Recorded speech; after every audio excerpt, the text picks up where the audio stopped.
Welcome back, everyone. Let's now discuss string formatting for printing. Often, you're going to want to be able to inject a variable into your string for printing. So we already learned about concatenation. For example, you may have a variable called my name equal to Jose, and you want to print the phrase hello Jose. So what you may end up doing is say print, and then inside of that print function you say hello and concatenate it with the my name variable.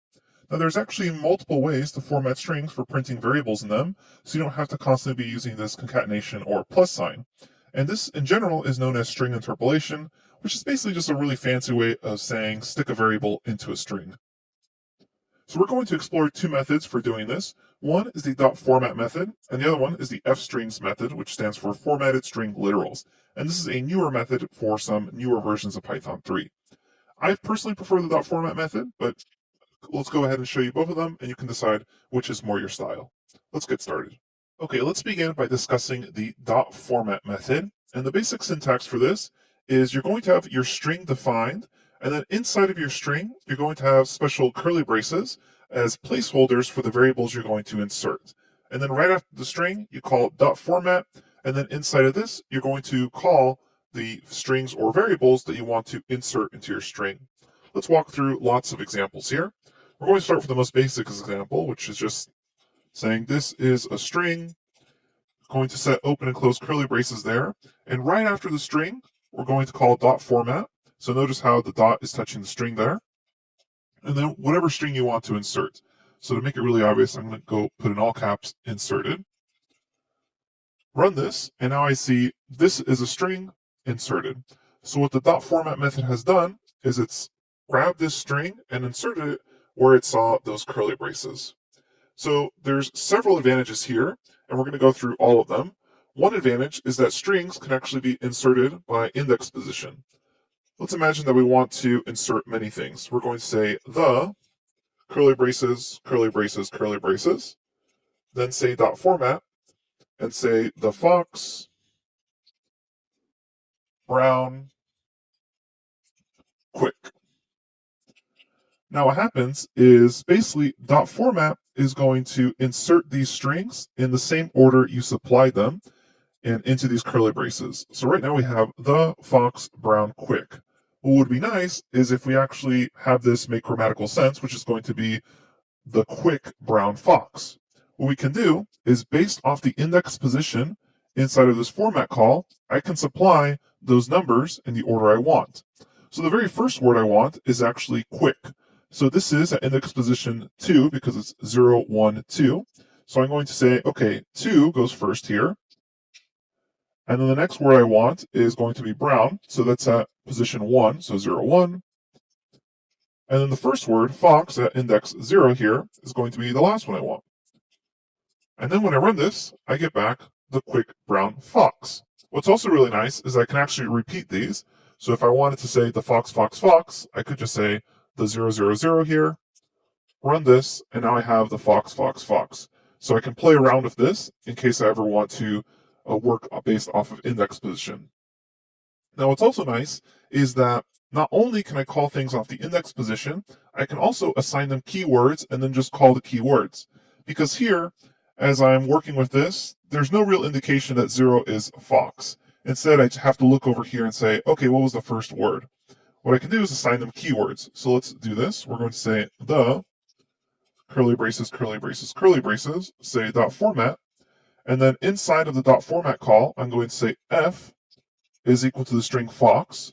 So you can kind of think of this as a variable assignment. And then we'll say b is equal to brown. And we'll say q is equal to quick. And then I can use these variable names here, f, b, and q, to insert them. So it's basically using these keywords as variable names here and inserting them that way. So inside of this, I'm going to say the q, b, f. And then when I run this, I get back the quick brown fox. And this is even nicer than previously because it's a little more readable to someone using it like, oh, okay, Q stands for quick, instead of having to look back and ask yourself, okay, well, what was index position 2? And then coming over here to format. So this is being able to use these keywords, and I actually really prefer it this way myself. And what's also really nice about this, if again, for some reason you wanted to say the fox, fox, fox, you could just type in F here into each of these braces, and you would get back the fox, fox, fox. So again, using keywords, you can use repetition easily. Okay, to finish off our discussion of the dot format method, I want to briefly talk about float formatting with the dot format method. And basically, this allows you to adjust the width and precision of your floating point number. Let's start with an example. We're going to say result is equal to 100 divided by 777. So as you may expect, this result is a number with a ton of decimal points after it. What we can do is we can actually, when we're printing this out, change the level of precision we want and even change the width of the number itself. So we're going to start off by saying print. The result was, and then open and close curly braces, say dot format, and then here we'll say result. Run this, and we see the result was, and it's basically this kind of large precision number. What I can also do is say R is equal to result, and then pass in an R inside these curly braces, and I get back the same result. So the way the formatting works for float formatting, as far as the dot format method, is you pass in the value that you're referring to. So in that case, it's R here. That's the actual value name. Then you write a colon, and then you write in the width value you want, dot, and then the precision value you want, and then an F. And often what you're really going to care about is the actual precision. The width just allows you to kind of add in some white space if you have a really large width value. So let's do the following. We're going to say value, so that's R colon. We're going to set our width just equal to 1, then a dot, and then the level of precision we want. So this is mainly what you're going to be playing around with, this precision value. Let's imagine I only want 3 places past the decimal point. So I want 1, 2, and then 9, because 8 is going to be rounded up to 9 due to the 7 right next to it. Then I would say 1.3 F. I run this, and I get back 0.129. Now, if I play around with this width value and make it really large, what ends up happening is you end up adding white space. And the reason for that is because the width basically describes how long or how wide you want this entire string number to be. That's not terribly useful because you end up writing a ton of white space, but there may be certain situations where you kind of want to edit that. So it is available to you here, but often what you're going to be playing around with is really the precision here. So we can make this 5, and here we can see now we're taking up less of the total width because with white space, because we have more numbers past the decimal point. And you can just generally keep it as 1, but let's go ahead and show you another example. We're going to say result is equal to, let's say, 104.12345. Run that, and we can see here that even with 1 on the other side of the decimal point, that's essentially just the same thing, and we can edit around and play with this floating point value. Okay, so that's float formatting with the dot format method. Again, it's the value, your width, and really your precision followed by F. And you can check out the notebook for a lot more examples on this. Finally, what we're going to talk about is F strings, and these are formatted string literals. These were introduced in Python 3.6, so they're still very new, and they offer several benefits over this older dot format method. I generally prefer the dot format method, but a lot of people prefer this string literal method, especially if they're coming in from other languages. And what it allows you to do is basically skip this step of using dot format and instead write result, or whatever variable name you want, directly inside the string. So the way we do that is the following method. I'm going to create a couple new cells here.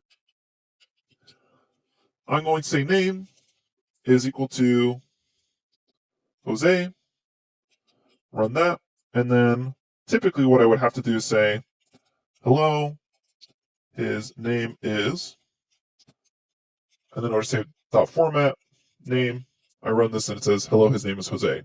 What you can do is replace the dot format call by just typing an F in front of the string here, and then you can pass in name directly into the string itself.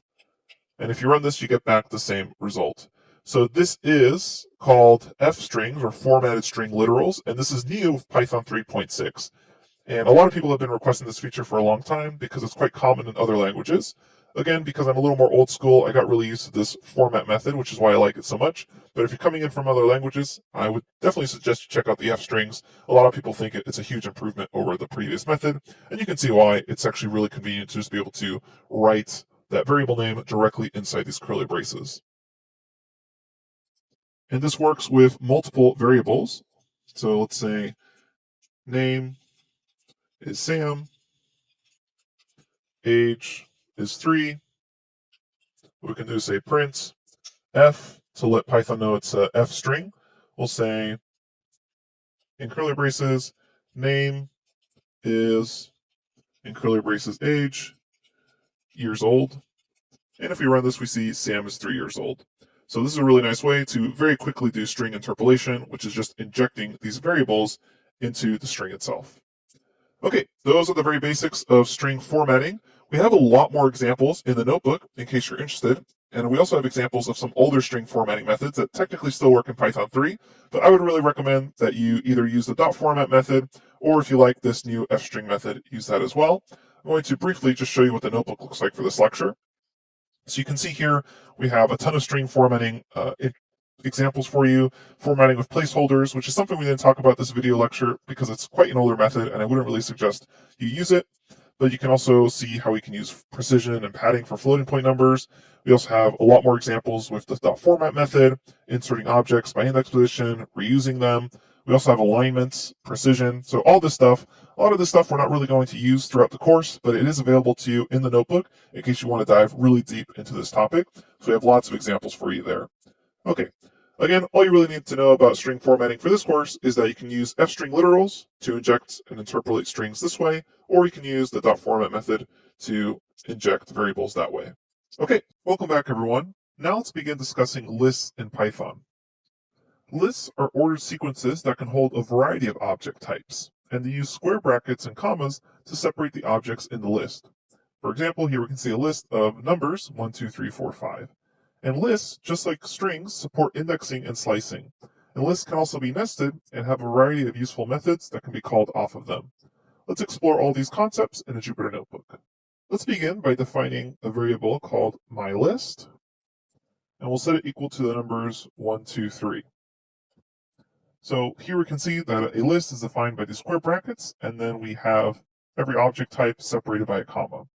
We just created a list of integers, but we could have also created a list of mixed object types. So the first one could have been a string, the second one could have been a number or a floating point, and this list has no problem. So we can see Python lists are very flexible in the data types they can hold. And if we ever want to check the length of a list, just like we could check the length of a string, we just use the len function that's built into Python and then pass in my list, and it returns back how many elements or items are in that list. So here we have 3 items, string 123.2. Now, just like a string, because a list is an ordered sequence of elements, we can use indexing and slicing. And this works just like a string. So let's show you what I mean by that. I'll say my list is equal to, let's say 1, 2, 3, run that. And then if I wanted to grab the element at index 0, so that's the very first element, I would just say my list 0, run that, and I get back 1. And if I wanted to grab everything starting at index 1 all the way to the end, well, it's just like string indexing and string slicing. I would say, hey, start at index 1, colon, go all the way to the end, and then we have 2 and 3. So this slicing and indexing works just like a string. And you can also concatenate lists together. So let's see this right here. I have my list right now, which is 1, 2, 3. I'm going to create another list, which is equal to, let's say, 4, 5. And I can say my list plus another list, and it will concatenate to a new list, 1, 2, 3, 4, 5. Notice here, I'm not actually saving this result. So if I were to call back my list or another list, I can use tab autocomplete here. I still have those 2 separate lists. If I actually want to save this, I need to assign it to something. So we can say new list is equal to my list plus another list. And then if I check out new list, now it's 1, 2, 3, 4, 5. Okay, so those are the basics of lists. So notice right here we have the indexing, slicing, and concatenation. This should feel pretty similar to a string, except What's different than a string here is that we can actually mutate or change around the list. Remember back when we were trying to change letters around in a string, it wouldn't let us. A list has no problem in that manner. So if I check out my new list, it's 1, 2, 3, 4, 5.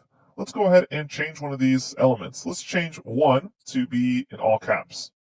What I could do is say new list at position 0 is now equal to 1 in all caps. Now let's make it really obvious that we're changing it. So I'm going to say 1 all caps. And now if I take a look at my new list, I have 1 all caps, 2, 3, 4, 5. So that's a way you can actually mutate or change the elements that are already in a list. And that's something that differentiates it from a string, besides the fact that it's also holding different element types and braces and commas. So again, strings, you can change them and affect elements inside of them. Another common operation that you may want to perform is to add an element to the very end of a list. And the way we can do that is we say new list dot and hit tab here, and you should see all the various methods that are available to you in a list. The one we're going to show here is the append method.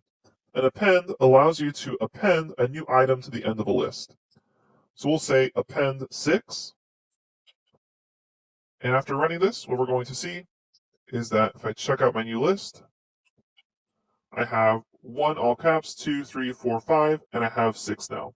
So notice how append does actually affect the list, and we call this affecting it in place because it permanently changes that new list to have an element at the end of this. So this is known as append, and again, it allows you to place any item at the end of a list. Let's try it one more time. We'll say new list, append, let's say 7, run that, and let's check our new list, and I can see 1 all caps, 2, 3, 4, 5, 6, and then 7. Just because I'm very zoomed in here is kind of cutting it off, but if you were to zoom out, you'd start seeing it in a more normal fashion. All right, so we know how to add things onto a list. Let's talk about removing items from a list. To do that, we can use the pop method. So pop is actually going to pop off an item from the end of a list. Let's show you what we mean by that. We're going to say new list dot pop, open and close parentheses. Remember, for a lot of these method calls, if you don't have parentheses there and you just run them, it's going to report back, hey, that's the pop function inside of this new list object. If you actually want to call it, then you need open and close parentheses. And later on, we'll discuss the differences between methods and functions. You've probably heard me use those terms a little bit interchangeably right now. We'll go into a lot more detail about them later on. But right now, we saw that we said new list.pop, and it's popped off the 7, and it's actually returned it as well. And if we take a look at what new list is now, it no longer has the string 7 in it. Now it just goes up to the string 6. So let's actually save the result of a pop. So we can say popped item is equal to new list. And I'm going to say dot pop. And when I run this, what's going to happen is this popped item is now the item that was at the end of that list. So I can copy and paste this, popped item, and now I have 6 saved as the pop item, and it's no longer as part of my list. Now, a common question that arises here is, hey, I don't want to remove something from the end of the list. I want to remove it at a specific index. For instance, I want to remove the 1 all caps at index 0. Well, it's actually no problem. You can pass in an index position into the pop. We can say new list dot pop, and then just pass in the index position of what you want to remove. We can see here that 1 all caps is at index position 0. So let's pass in 0 there, run it, and we can see that we've popped off 1 all caps. And if we see new list now, we have 2, 3, 4, 5. So again, pop basically removes items from the list at whatever index location you provide. By default, the index location is -1, the very end of a list. So reverse indexing also works with a list, just like it worked with a string. A few more methods that I want to discuss besides pop and append, which are going to be really common methods you're using, is sort and reverse. So to do this, I'm going to create a new list. Let's zoom in here. So, or I'll redefine new list. And I'm going to redefine new list to be a couple of letters here, but we're going to have them sorted out of alphabetical order. There we go. And we'll also make a numbers list. So we'll say num list is equal to, and let's make this just a bunch of numbers out of order as well. Okay, so we have two lists. If we ever want to sort these lists, what we can do is call the sort method off of them. We can say new list, sort, and you can use tab autocomplete to do this. Open and close parentheses, and this is actually kind of a special in-place method because it doesn't actually return anything. Instead, what it's doing is it's going to sort new list in place, meaning that it doesn't return anything. Instead, when you call back new list again, it's now sorted in alphabetical order, A, B, C, E, X. And that's an important distinction to make because a lot of times beginners will do something like this. They'll say, oh, my sorted list is equal to new list.sort. But what's going to happen here is because new list.sort occurs in place, it doesn't actually return anything for you to assign. So when you call my sorted list, you get back nothing or none. And you can actually check the type of this, and it's going to say that it's a none type. And what none type is the type for a none object. So there's actually a special object in Python called none. Notice the capital N there. And this is just something you can use to indicate no value. And a lot of times people hold it as a placeholder, but really what it is, it's the return value of a function or method that doesn't actually return anything. So it's a common default return value for functions that maybe search for something and may or may not find it, for example. So that's an important distinction to note here that when you're using this .sort method, it's actually occurring in place, so you're not going to be able to reassign the result to something else. Instead, if you did want to do that, what you'd have to do is say new list .sort, and then say my sorted list is equal to new list, and then when you run that, you can have my sorted list, and using tab autocomplete there, and you'd get back your sorted list. So let's try that num list again. So right now num list is unsorted. If I call the sort method off of it, and I check num list again, now it's sorted. All right, let's also discuss the reverse method off a list. As you may have expected, it's going to reverse everything in your list. So it's just reverse, open close parentheses, run that, and it's also in place, meaning it doesn't return anything. And when you call your reverse version of your list, now you have 8, 4, 3, 2, 1. All right, that's really the basics of lists. And the most important methods to understand are the append method and the pop method, as well as the sort and reverse method. And just like strings, we're able to perform indexing and slicing. So if we come back up here, we're able to say indexing as well as slice notation like up here. So that works just like you would expect it to work as it did in strings. The only thing to note here is, unlike strings, we're able to do reassignments like we did up here with a list. Okay, that's the basics of a list. Welcome back, everybody. Now it's time to talk about dictionaries. Dictionaries are unordered mappings for storing objects. Previously, we saw how to store objects in an ordered sequence using a list. But now, dictionaries will allow us to store objects using what's known as a key-value pairing instead. And this key-value pair allows users to quickly grab objects without needing to know an exact index location. Instead, you just call the key and it returns the value associated with that key. And the dictionary syntax uses curly braces and colons to signify the relationships between a key and their associated values. So here we can see the curly braces, and then we have the string key, so key 1, then colon, and then whatever value is associated with that. In this case, we just have a string called value 1, and then we have a comma for the next key value pair. Now the question always arises, when do we choose a list, and when do we choose a dictionary? Well, dictionaries have objects retrieved by a key name, and dictionaries are unordered and cannot be sorted. So a good time to use a dictionary would be when you want to quickly retrieve a value without needing to know its exact index location. Now that's a really nice feature of a dictionary, the fact that you don't need to know where something is in the actual dictionary to call it, you just need to know the key value pair.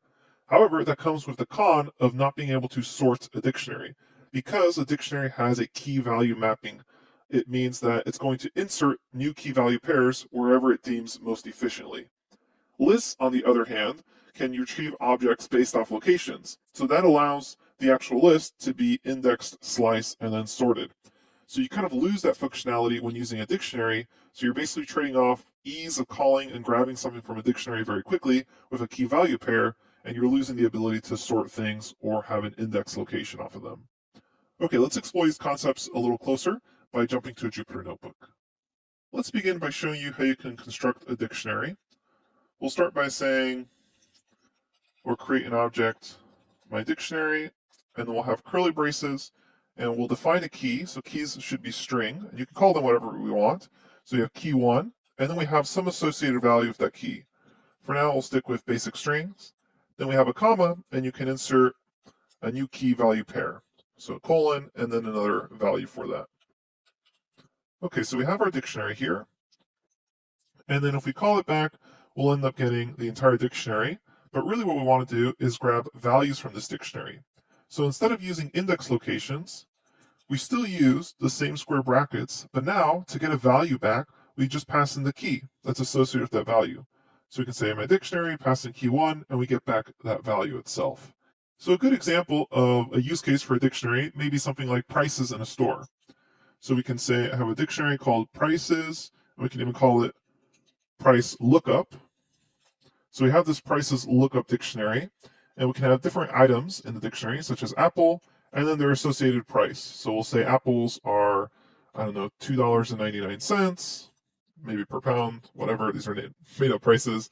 We can have oranges; those can be $1.99, and then we can have, let's say chocolate. Well, let's say milk because it's a little shorter type.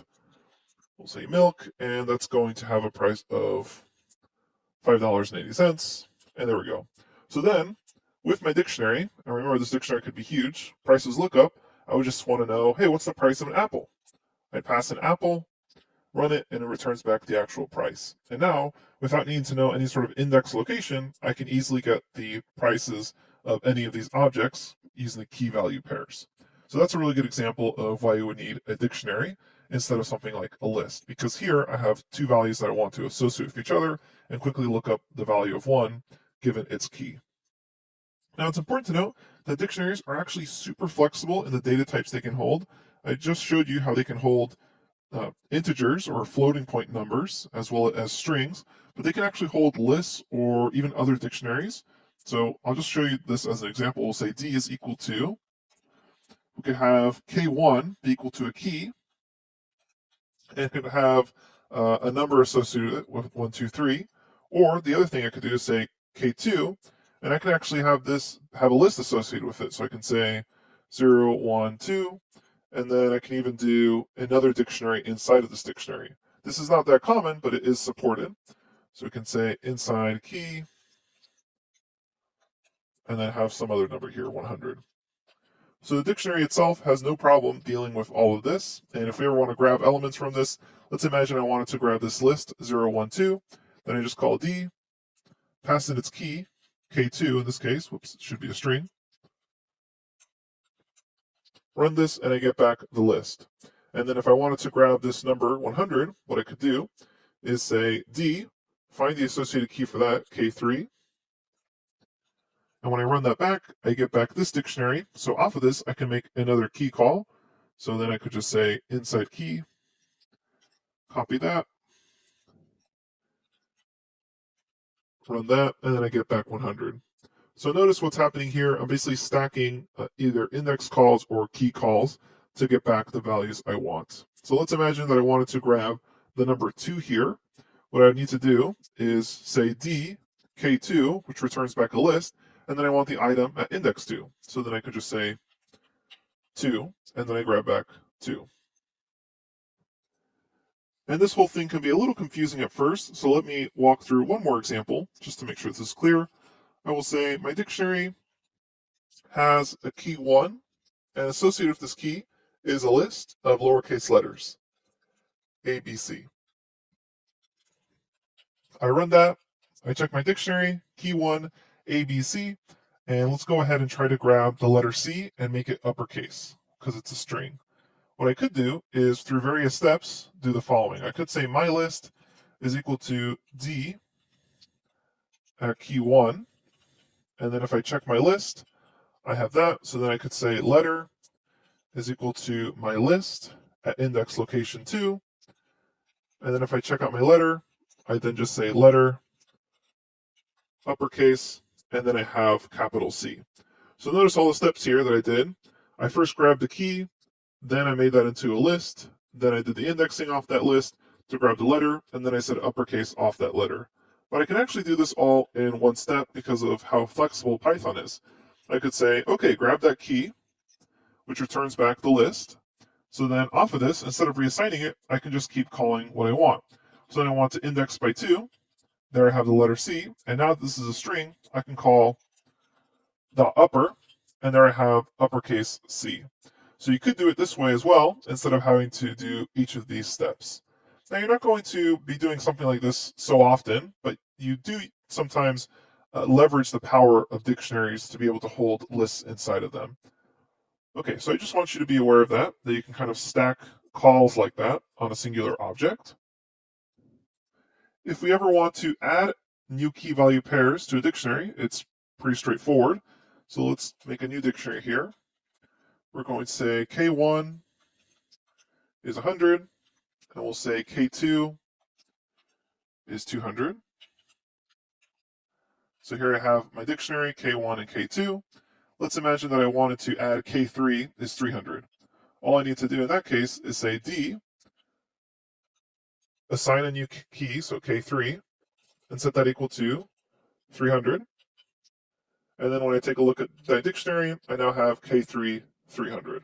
All right, so we just saw how we could add a new key value pair to the dictionary. We can also use the same method to easily overwrite an existing key value pair. We can say D of K1 and set that equal to some new value. So to make it really obvious, we'll just have a new string there, new value, and then if we call D, we see K1 now has that new value associated with it. Finally, I want to discuss just a few useful dictionary methods, and those are methods to grab all the keys, values, or items off a dictionary. So we have our dictionary right now, K1, K2, K3, new value 200, 300. I'm going to reassign it to be the old one. So let me copy this right here and say D is equal to that version of the dictionary. If I want to see all the keys of a dictionary, I can say d.keys, and that's going to return back all the actual keys. If I want the opposite and I want all the values, all I need to do is say d.values, and that returns back the values.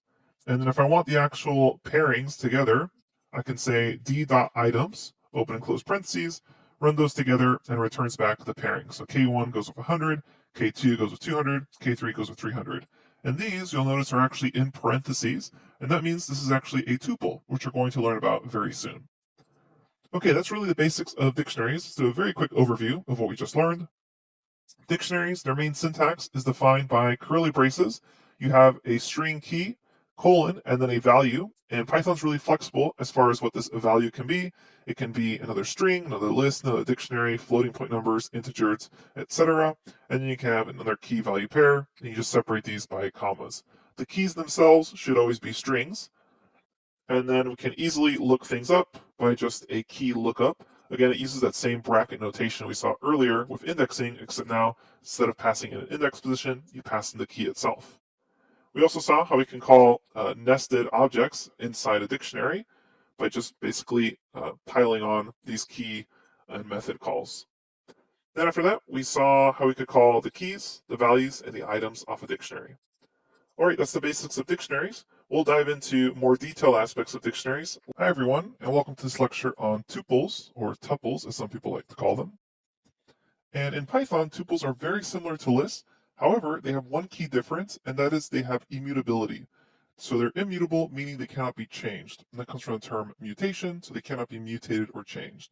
And that basically means once an element is assigned to an index position inside a tuple, you can't grab that element and then reassign it to something else like you could with a list. And the way you construct tuples is very similar to a list, except instead of using square braces, you use parentheses. Let's explore tuples a little more in a Jupyter notebook. All right, so let's get started. Hopefully you'll have quite an intuition as far as how to use tuples based on what you've learned about lists. We're going to create a tuple called t. We'll say t is equal to, and then in parentheses we'll write 1, 2, 3. And I'm also going to create my list, which is going to be very similar. We'll say 1, 2, 3, but notice it's square braces, so it's a list. And you can always confirm this using the built-in type function. So if I say type t, it returns back that it's a tuple. And if I ask type my list, it returns back that it's a list. Okay, so you can check the length of a tuple just like you could with a list. So length of t is 3 because there's 3 elements in that list, 1, 2, and 3. And just like a list, it's also fine to mix object types. So we can have a string inside of a tuple along with a number. That has no problems there. And also, just like a list, you can use slicing and indexing. So let's say I wanted to grab that string 1. I could just say, give me what's at index 0, 1 there. I can then also do -1 and I have 2 as a return because it's the last item in that tuple. So far, very similar to a list. There's also 2 basic built-in methods for tuples, and that is the index method and the count method. Let me show you an example of that. We're going to say t is a tuple with a, a, b. And let's imagine we wanted to count how many times the letter A shows up in this tuple. I can say t, and then if you hit tab here, you should see the 2 options you have, either count or index. So right away, you'll notice that there's way less methods available for tuples than there are for lists. So we're going to say t.count, and then we'll pass in a, and it returns back how many times a occurs in that tuple. And then what you can also do is say t.index of a, and this returns back the very first time this appears in your tuple. So notice that if it appears more than once, it will only return back the index location that it appears at first. And if we do the same thing for b, the very first time a b occurs is at index 2. So if we take a look at the t, it's right here, AAB. Later on, we'll learn how to use control flow logic like for loops to grab all the index locations of repeated elements. And finally, let's get to really what makes a tuple different, and that's the immutability. And I really can't stress enough that this is what makes a tuple different than a list. So let's check out our tuple right now, and let's also check out that list we created, my list. Let's reassign the first element of my list to be the string new. So right now, my list has no problems with that. It says, okay, I'll reassign the first element to be new. If I try to do the same thing with the tuple, and I say new here, it's going to say type error, tuple object does not support item assignment. And that's basically what makes a tuple different than a list. Now I'm sure you're wondering, well, why would I even bother using tuples when they have fewer available methods and they don't have the flexibility of a list? And to be honest, as you're beginning to program, you're not going to be using tuples that often. It's only as you become more comfortable with Python and become a more advanced programmer that you'll begin to see the benefit of tuples. And what you're going to be using tuples for mainly is when you're passing around objects in your program and you need to make sure that they don't accidentally get changed. And that's when the tuple really becomes a great solution. So it provides a very convenient source of what's known as data integrity. The fact that we can't do reassignments like this by accident, we'll get an error instead, is going to be really useful when you want to make sure that elements don't get flipped or reassigned later on in larger pieces of code. So kind of keep this in your toolkit, and later on I'm sure we'll be pulling out the tuple again so we can use it and really let it shine. For now, just remember that it has immutability and it looks really similar to a list, except we use parentheses instead of square brackets. Okay, that's it for tuples for now. Up next, we're going to show you how to do basic file input and output. We'll see you there.